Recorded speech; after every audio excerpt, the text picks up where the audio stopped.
이동형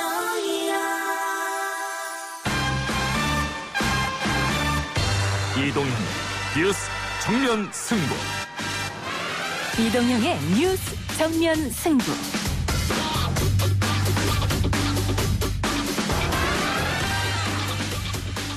청취자 여러분 안녕하십니까, 이동형입니다. CJ 대한통운 소속 택배 노동자 고 김원종 씨의 산재보험 적용 제외 신청서가 대필됐다는 의혹이 제기됐습니다.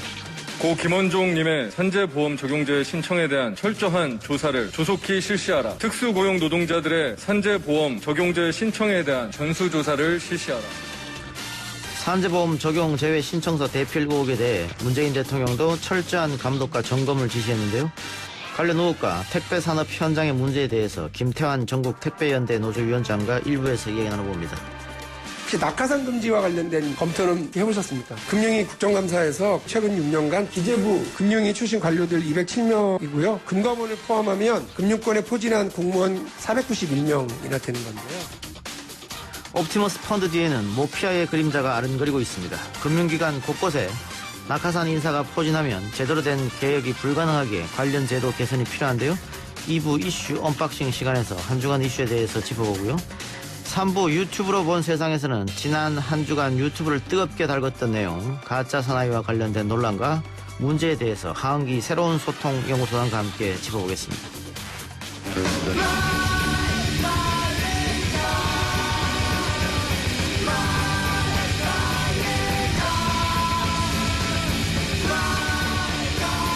한국 인디밴드 1세대의 대표주자입니다. 크라잉넛. 크라잉넛이 데뷔 25주년을 맞았습니다.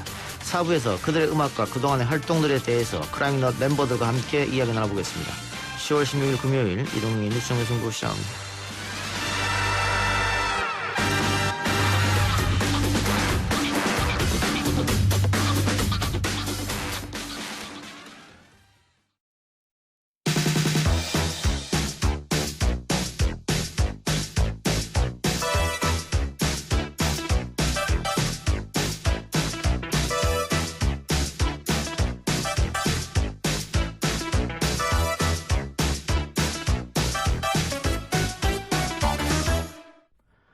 하루 15시간씩 일했다는 20년 경력의 택배기사 고 김원종 씨. 배송 도중 갑작스런 호흡곤란으로 쓰러져 병원으로 이송됐습니다만 끝내 숨을 거뒀습니다. 하지만 경무에 시달렸음에도 산재보험 혜택조차 받지 못하는 것으로 알려졌는데요.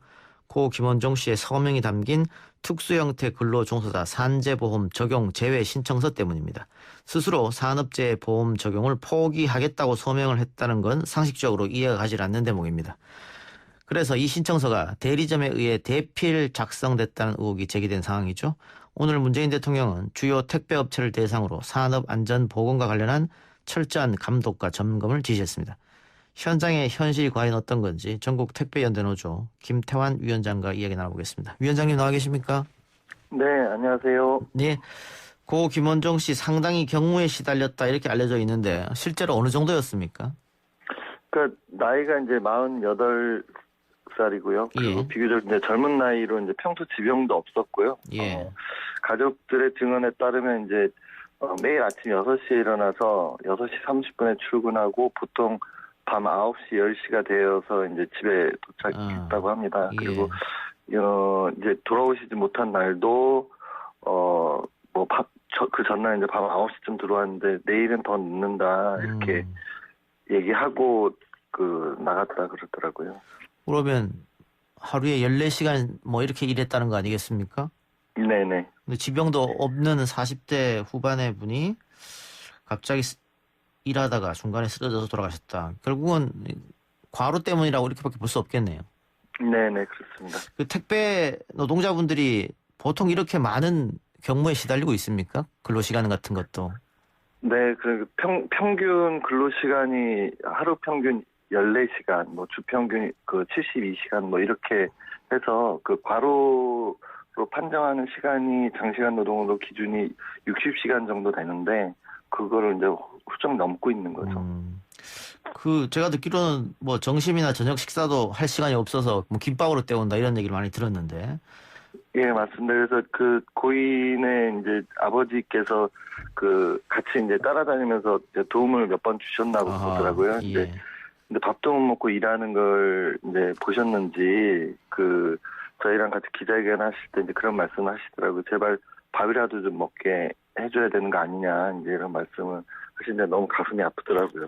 하루에 14시간씩, 15시간씩 이렇게 일할 수밖에 없는 근본적인 문제는 어디 있습니까? 그만큼 물량이 많아서 그렇습니까? 그 물량은 이제 계속 늘어나고 있는데 예. 저희들이 이제 일하는 거에서 그 한 7시간 정도 14시간 중에 한 7시간 정도가 공짜로 임금을 받지 않으면서 분류 작업을 어허. 저희들이 투입돼 있는 거예요. 예. 그래서 이게 이제 예전에는 관례적으로 한 2시간 내외로 진행됐던 건데 물건 인수하는 과정에서 회사가 이제 분류 인력을 투입하지 않고 계속 저희들을 그 대기시키는 형태로 하면서 저희들을 이제 분류 인력에 동원해온 거죠. 그 회사 쪽에 요구는 했을 거 아닙니까? 분리 인원을 따로 좀 해달라고. 전혀 지금 그거는 이루어지지 않고 있는 모양이네요. 네, 전혀 이루어지고 있지 않죠. 그 아르바이트 예전에 했었던 친구들 이야기 들어보면 이 택배 분리 작업이 엄청난 중노동이라고 하던데 그걸 전혀 임금 받지 않고 그냥 지금까지 하셨던 거예요? 네. 그 분류 작업도 이제 보면은 여러 그 세부적으로 들어가면 뭐 업무가 이제 여러 가지 형태가 있어요. 그래서 뭐 포장하는 것도 분류고 저희 이제 택배기사들이 하는 것도 분류고 그다음에 그 상하차 분류하는 것도 있고. 예. 그러니까 뭐 죽음의 알바라고 해갖고 널리 알려져 있는 거는 이제 상하차 아르바이트죠. 예. 네. 그렇군요. 알겠습니다. 자, 그런데 문제는 이렇게 경무에 시달리는 분들이 산재보험 혜택을 받지 못한다. 이게 좀 납득이 안 가는데 전체 택배기사로 보면 산재보험 가입률이 어느 정도나 되는 겁니까? 그러니까 지금 이제 정부나 여기저기 이제 통계들을 보면은 택배기사가 5만 명이라고 나오고 있습니다. 예. 근데 이 5만 명 중에 산재 그 의무 가입이 돼서 이 5만 명이 다 그 산재 가입 대상이 돼야 돼요. 근데 예.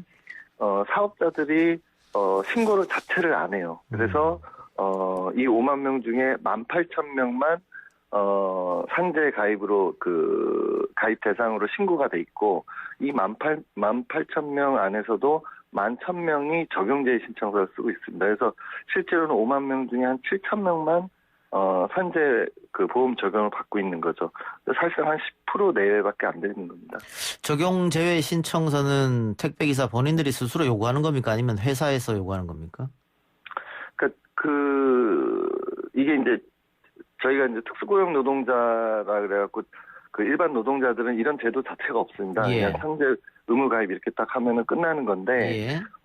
저희만 이제 유독 적용제 신청서를 쓸 수 있는 이런 단서를 만들어놨는데 예. 이거를 이제 사업주들이 악용하는 거죠. 의무 가입이 아니다 보니까. 네. 예. 근데 그 기사분들은 어쨌든 이게 산재보험을 가입하게 되면 회사 반, 그 기사분 반 이렇게 당하는 거 아니겠습니까? 네, 이것도 이제 일반 근로자들은 전액 이제 사용자가 부담하게 되는데, 예. 저희 이제 택배 노동자를 비롯한 이제 특수고용 노동자들에게만, 이게 사용자 반, 그 다음에 이제 노동자 반, 이렇게 부담하게 이제 이런 제도가 있어요. 이렇게 제도가 돼 있다 보니까 사업주들이 그 절반을 내기 싫어가지고, 회유하기도 하고 협박하기도 하고 그리고 이 산재보험이 얼마나 이제 노동자들한테 좋은 건지 예. 이런 기본 안내조차도 제대로 하지 않고 이런 거죠. 예. 김원종 씨 같은 경우에는 하루에 14시간, 15시간씩 고강도에 근무를 했고 지병도 없었기 때문에 이게 누가 봐도 산재에 적용을 받아야 될 텐데 네. 문제는 산재보험 적용 제외 신청서를 김원종 씨가 생전에 썼다. 지금 이게 문제인데 지금 보니까는 대피해 의혹이 좀 있습니다. 네. 그래서 저희 노동조합에서는 이제 이걸 당연히 이제 산재 신청을 하려고 의무가 대상이니까 이제 유족분하고 이제 이걸 진행하려고 했는데 이 적용제 신청서를 쓴 거예요. 예. 보니까 그래서 너무 이제 안타깝고 속상한 거죠. 그래서 이 내막을 이제 알아보다 보니까는 이게 자필로 쓴 게 아니에요. 그 신청서에 보면은 분명하게 명시되어 있는 게 뭐냐면 본인의 의사에 따라 산업재해보상보험 적용제 신청서를 직접 작성하고 서명 날인합니다. 이렇게 문구가 써 있어요. 예. 이렇게 써 있는데 여기 그 필적이 김원종 씨 필적이 아닌 거죠. 예. 지금 다른 분의 산재보험 적용 제외 신청서를 보면 그 네. 김원종 씨 산재 보상보험 적용 제외 신청서하고 똑같은 필체가 있거든요. 그러면 네네. 김원종 씨가 아닌 다른 사람이 네. 여러 사람 것을 썼다 이렇게 볼 수 있는 거지 않습니까? 그렇죠. 그런 의심이 드는 것이고. 네. 예. 그 혹시 뭐 회사 쪽에서 입장이 나왔습니까? 그 대리점 소장은 뭐 본인 의사를 확인했기 때문에 이런 자기들이 아니라고 얘기는 하는데 저희들이 봤을 땐 그건 별로 중요한 게 아니고 예. 우리 집 문서 계약할 때도 본인이 직접 사인을 해야 되는 거잖아요. 남이 그렇죠. 대피한 걸 인정할 수 없는 거잖아요. 예, 그래서 예. 이것이 실질적으로 효력이 없다. 이런 것이 저희들이 강조하려고 하는 대목이기 때문에 대리점 소장도 스스로 대피를 했다라고 인정을 하고 있는 사실입니다. 그럼 어떻습니까? 법적으로 끌고 가시는 겁니까? 이게 대리 서명이 사실이라면 공문서 위조인데. 네. 일단 대통령도 언급을 하고 오늘 했고, 예. 그리고 이제 노동부에서도 이것을 조사하겠다고 했기 때문에 일단 이걸 지켜보려고 하는 거고요. 예. 그 이후에 이제 보면서 저희들은 이제 대응하려고 합니다. 예. 근로복지공단도 확인 작업을 벌이고 있다고 하니까 만일 대필이 사실로 드러나면 적용 제외는 취소될 수 있겠네요. 그렇죠. 예. 그렇게 돼야죠.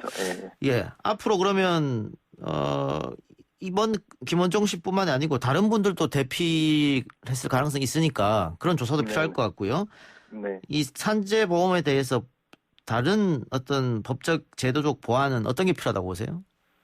그러니까 이 적용제의 신청서 그리고 반반 부담한다 이 두 가지 대목이 끊임없이 현장에서는 이제 사업자에서 악용되고 있어요. 예. 그리고 사업자가 이 제도를 악용을 하니까 산재보험이 왜 우리 택배 노동자한테 좋은 건지 이런 설명조차도 교육도 안 되고 있는 거죠. 그래서 산재보험을 적용하겠다는 원취지를 살리려면 이런 이제 반반 부담하는 거라던가 적용제의 신청 제도 이런 게 폐지돼야 되는 거죠. 아예.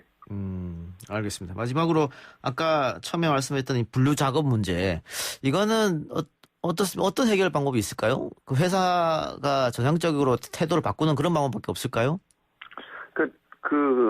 저희들이 이제 추석을 앞두고 이런 이제 과로사가 계속 발생할 거라고 우려를 갖고 문제 제기를 해왔고 그거에 대해서 정부가 적극 나서면서 택배사를 설득해서 나름대로 이제 사회적 협의를 한 거라고 저희들은 생각을 하고 있어요. 예. 그 분리인력 투입하는 게. 근데 이번 이제 김원종 씨 이제 사망 사건을 계기로 보면 이분의 현장 같은 경우에 단 한 명의 분리인력도 투입하지 않았다는 게 드러난 거예요. 그래서 사실 이건 국민을 기만하고 택배사들이 속인 거다. 그리고 저희들이 이제 다음 주 월요일 날 또 기자회견을 할 건데 한진에서도 또 이런 사망 사건이 또 발생을 했거든요. 그래서 누군가는 이 정도 되면 책임져야 되는 거 아니냐. 택배사가 책임을 져야 되는 거 아니냐. 그리고 실제로 이 정도 사람들이 계속 죽고 있으면 특히나 CJ 단통 경우는 5명의 사람이 죽었는데 확인된 것만. 그러면 중대재해사업장으로 규정하고 특별 근로감독을 바로 실시해서 다시는 이런 일이 발생하지 않도록 해야 되는 거 아니냐. 저희들은 이렇게 생각하고 있고요. 그리고 회사랑 그다음에 시민사회단체랑 그다음에 이제 노동조합이랑 정부랑 이런 민과 관이 함께 공동을 구성해서 여기에 대한 근본 대책을 시급히 마련해야 된다. 안 그러면은 이 과로사는 계속 발생할 수밖에 없다. 저희들은 이렇게 생각하고 있습니다. 그렇네요. 알겠습니다. 오늘 인터뷰 고맙습니다. 네. 지금까지 전국 택배연대노조 김태환 위원장이었습니다.